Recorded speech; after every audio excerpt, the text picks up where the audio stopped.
Hello everyone, स्वागत है आप सबका स्टडी केम कैंपस में। और एस्पिरेंट्स बताइए कैसी चल रही है आपकी एसएससी जीडी 2025 की तैयारी तो अच्छे से कर रहे हो ना? लैगिंग बिहाइंड तो नहीं हो रहा है ना? बताइए एनर्जी तो पूरी बनी हुई है ना पढ़ाई करने के लिए? लास्ट मोमेंटम में जितना रिवाइज कर सको रिवाइज करो। अर्ली मॉर्निंग उठ के थोड़ा योगा एंड एक्सरसाइज कर लो, थोड़ा रनिंग कर लो, किसी को वॉकिंग करना है तो वो कर लो, लेकिन फिर उसके साथ एकदम मन लगा के और ध्यान लगा के पढ़ाई पे लग जाओ, ठीक है ना? रिवीजन जितना कर सको इस मोमेंट पे उतना ही अच्छा है। तो चलिए मैं लेके आ गई हूँ इंग्लिश प्रैक्टिस सेट नंबर 7। अगर आपने बाकी सारे प्रैक्टिस सेट्स जो जीडी के लिए तैयार किए गए और दिए गए हैं इस चैनल पे, अगर आपने नहीं देखा है तो प्लेलिस्ट भी मैंने ऑलरेडी क्रिएट कर दिया है, डिस्क्रिप्शन में जाके चेक करो, लिंक भी दिया हुआ है, देख लो, सीख लो। लास्ट मोमेंटम में कुछ डाउट्स है तो उसे भी क्लियर कर लो। समय को मुझे बिल्कुल बर्बाद नहीं करना है। तो चलिए बने रहिए और स्टार्ट करते हैं आज का practice. Read the passage carefully, fill in the blanks with appropriate option given below. अब देखो, कॉम्पिटिटिव एग्जाम है और पैसेज आपको दिया नहीं जाएगा, ये तो पॉसिबल नहीं है, क्योंकि पैसेज ही एक ऐसा टॉपिक है जिसमें खूब सारे टॉपिक्स के जो क्वेश्चन बन सकते हैं तो बनाए जाते हैं, ठीक है ना? मतलब एक सिंगल पैसेज के द्वारा कई सारे टॉपिक्स पे क्वेश्चन दिए जाते हैं to test your knowledge on those topics, right? तो देखिए, पैसेज को भी हल करने का कम समय में काफ़ी सारे ट्रिक्स होते हैं, ठीक है? समझ में आना चाहिए कि पैसेज में क्या बताया जा रहा है। तो सबसे पहले आप एक काम कीजिएगा, पैसेज को थोड़ा स्किम थ्रू कर लीजिएगा। स्किम थ्रू मतलब जैसे वर्ड्स को लाइन टू लाइन देख लो, पढ़ लो, समझ लो। फर्स्ट रीडिंग हो गया जल्दी जल्दी से। फिर देखो यहाँ पे क्या दिया हुआ है। Natural disasters are dash by natural processes and not always affected by the human consequences. पहला लाइन पढ़ के तो ये समझ में आ गया कि this topic is concerning about what? Topic है अपना नेचुरल डिजास्टर के ऊपर, ठीक है? क्योंकि ये सबसे पहले अपना सब्जेक्ट है, ठीक है? अब नेचुरल डिजास्टर के ऊपर कोर टॉपिक क्या है, ये हम लोग अपन जितना पढ़ते जाएंगे तो उतना क्लैरिटी हम लोगों को मिलेगी, ठीक है? तो हमें करना क्या है, देखो, सबसे पहले जो मैंने बताया था कि आपको थोड़ा रीड कर लेना है, एक बार स्किम थ्रू कर लेना है। उसके बाद थोड़ा क्वेश्चन पे भी नज़र लगा लेना है कि क्या क्या क्वेश्चन है। इसके बाद जब आपको मोटा मोटा एक आइडिया मिल जाता है कि ये टॉपिक तो इस विषय पे है, फिर जाके आपको करना पड़ता है इसका सल्यूशन, और ये भी मिनटों में करना है आपको। क्यों? क्योंकि practice makes a man perfect, तभी तो आपको प्रैक्टिस करने को कहा जाता है। क्योंकि आप जितना प्रैक्टिस करेंगे उतनी अच्छी तरीके से आप पैसेज को सॉल्व कर पाएंगे। फिर भी मैं आपको कुछ टिप्स बताऊंगी जिसको अप्लाई करके आप ज़रूर, मतलब किसी भी टॉपिक पे अगर आप अप्लाई करोगे तो बहुत आसानी से जल्दी से आप उसे सॉल्व कर पाओगे, ठीक है ना? Natural disasters are dash by natural processes and not always affected by the human consequences. अब देखो, यहाँ पे जो नेचुरल डिजास्टर बना वो किसके कारण बना, बता दिया गया, नेचुरल प्रोसेस के कारण। अब देख लेते हैं इसका ऑप्शन। एक है called, intrigued, varied and triggered, ठीक है? हम आते हैं ट्रिगर्ड पे।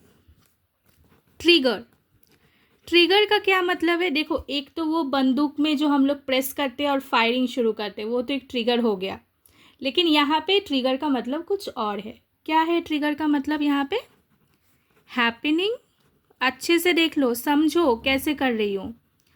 Anything suddenly, happening anything suddenly मतलब अचानक से। अब देखो, नेचुरल डिजास्टर आ रहा है, खैर आजकल तो हमारे पास इतने सारे टेक्नोलॉजीज़ है, वेदर फोरकास्ट है, तो अपन को पहले से समझ में आ जाता है कि ठीक है ऐसा कुछ होने वाला है। तो हम लोग पहले से कुछ स्ट्रैटेजीज अप्लाई करते हैं, लोगों को अच्छी जगह पे हम लोग, सेफ जगह पे हम लोग पहुंचा देते हैं, ताकि जान और या फिर हमारा जो मतलब जो भी है सामान वगैरह, मतलब जो भी एसोसिएटेड है to life stock and all, हम उसे जितना हो सके बचा सके, राइट? लेकिन ऐसा भी तो हो सकता है कि आपको मौका ही ना मिले, ईश्वर करे ऐसा ना हो, लेकिन अगर हो तो यहाँ पे कुछ ऐसा ही बात है। तो ट्रिगर मतलब देखो, यहाँ पे हो गया नेचुरल प्रोसेस के द्वारा अचानक, ठीक है। तो इसीलिए यहाँ पे देखो ट्रिगर्ड हो रहा है, ठीक है, ट्रिगर्ड हो रहा है। ओके, क्लियर हुआ, एब्सोल्युटली क्लियर। अब देखो लॉजिक लगाया हमने, हमको आंसर मिल गया। अब जब आंसर भी मिल गया तो एक काम करते हैं, ट्रिगर के कुछ सिनोनिम भी मैं बता देती हूँ, ठीक है। चलो, अब ट्रिगर का सिनोनिम में अगर बोलूँ तो क्या, देखो एक तो बनता है जेनरेट, ठीक है, एक हो गया एक्टिवेट। ओके, ये दो याद रखो। अच्छा चलो और एक बता देती हूँ, स्पार्क, ठीक है। ये सारे ही क्या है, सिनोनिम्स है of the word triggered. Clear, clear हो रहा है ना।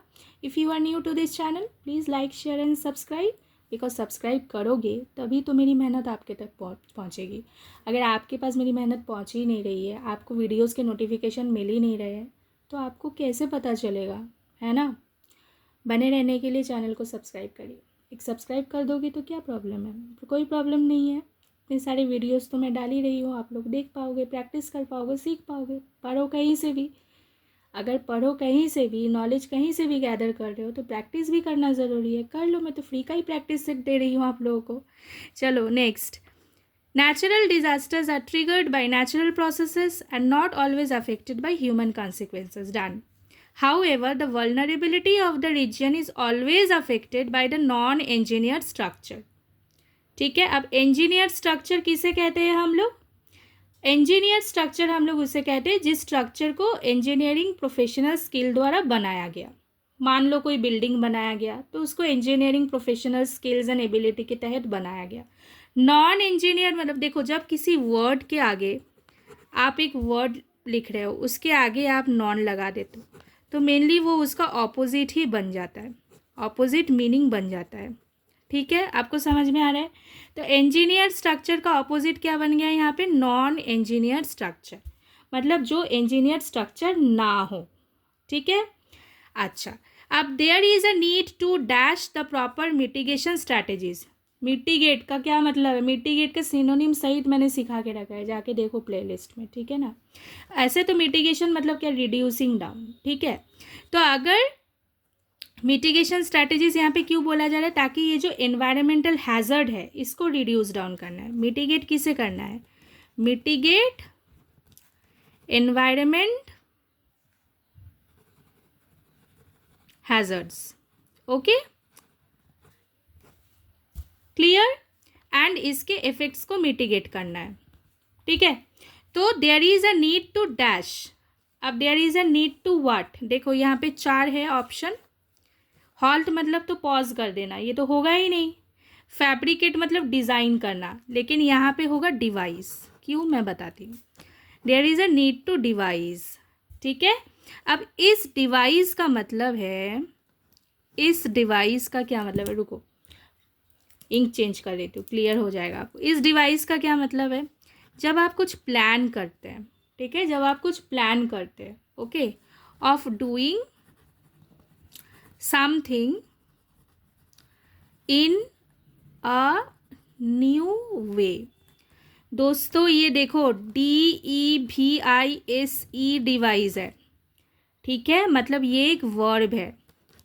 इसको आप डिवाइस्ड भी कर सकते हैं, डिवाइजिंग भी कर सकते हैं, विल डिवाइस भी कर सकते हैं, लेकिन जब ये DEVICE हो जाता है तब ये बन जाता है डिवाइस, मतलब कोई गैजेट बन जाता है, ठीक है, या फिर कोई टूल हो गया, ठीक है। इसे याद रखना है, ठीक है। ये तो एक डिवाइस ये हो गया, ये हो गया नाउन, ठीक है। तो ऐसे करके आपको देखो, मैंने एक्स्ट्रा भी आपको बता दिया ताकि आपको क्लैरिटी आ जाए, ठीक है ना, वर्ड्स के। तो डिवाइस यहाँ पे बन रहा है सही एकदम। अब असिस्मिक माइक्रोजोनेशन स्टडी इज़ इम्पॉर्टेंट। अब देखो मुद्दे की बात, तो ये ज़रूरी है।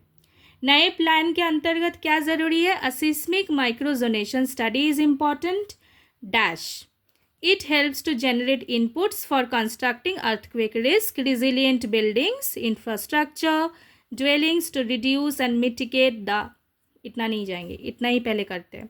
ऑप्शन देख लेते हैं, और है, सो है, डैट है, एज है।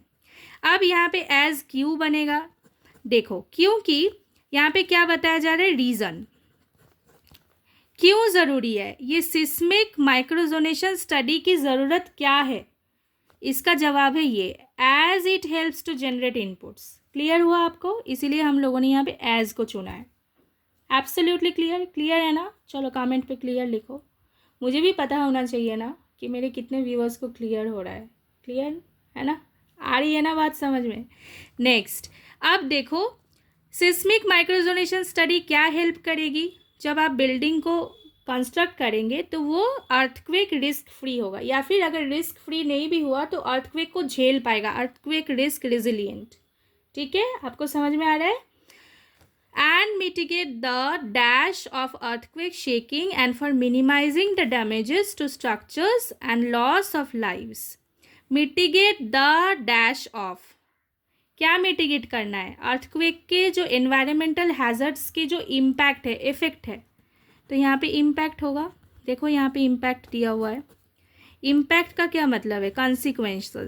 कॉन्सिक्वेंसेस और जो रिजल्ट्स आप बोल सकते हो, इफेक्ट्स बोल सकते हो। ठीक है, क्लियर हुआ आपको? तो ये जो एनवायरमेंटल हैजर्ड्स के जो रिजल्ट्स है या फिर इफेक्ट्स है, इसको कम करना, इसलिए हम लोगों ने इम्पैक्ट को चुना। ठीक है, फिर क्या करना है? Finally earthquake shaking, minimizing the damages to structure and loss of lives for dash urban planning. अब देखो अर्बन प्लानिंग होगा तो उससे अगर नहीं हुआ तब क्या था मैटर, और अगर हो गया तब क्या होगा, ये बताने के लिए we are applying word safer. Safer urban planning. Safer urban planning क्यों बन रहा है? देखो यहाँ पे एक कंपैरिजन हो रहा है। ठीक है, यहाँ पे एक कंपैरिजन हो रहा है, इसलिए हम लोग सेफ से कहाँ गए? सेफर पे गए, नहीं तो हम लोग सेफेस्ट पे जाते। ठीक है, तो इसलिए हम लोगों ने सेफर को यूज़ किया। तो क्या बना अपना answer? Of earthquake shaking and for minimizing the damages to structures and the loss of lives for safer urban planning. Clear? I hope आपको क्लियर हो गया। ऐसे और प्रैक्टिस सेट्स पाने के लिए अगर आप इस चैनल पर नए हैं तो चैनल को ज़रूर सब्सक्राइब करें। एंड मेरे MTS के जो भी एस्पिरेंट्स हैं उन्हें भी कहना चाहूँगी, सीखो। ठीक है, कोई भी अगर आप SSC एग्ज़ाम्स की तैयारी करें, किसी भी कम्पिटिटिव एग्ज़ाम्स की तैयारी करें, तो नॉलेज लो ना। नॉलेज लेना बहुत ज़रूरी है। अगर आपको ग्रामेटिकल स्किल्स पता है, नॉलेज पता है, तो आप कभी भी सेल थ्रू कर सकते हो। ठीक है ना? Stay confident, stay fit and fine, stay positive, take care, thank you.